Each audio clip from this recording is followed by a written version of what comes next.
Alright, here's the first casting of one of my new Silent Hill nurses out of the mold.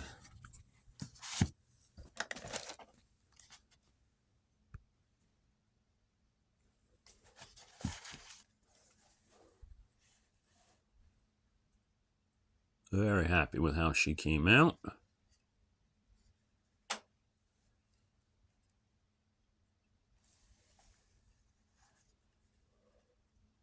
It's a lot deeper than the original nurse. The original nurse had a very shallow neck. She was a shallow relief, but she's, 6 years old at this point. It's one of my first, so it was time she got an upgrade.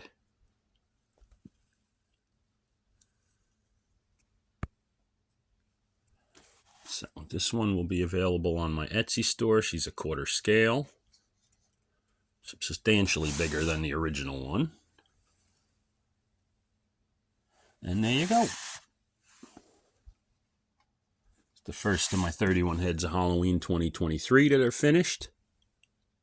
And now on to a little more sculpting, and then the next day or two I'm going to paint some of these up. So there you go.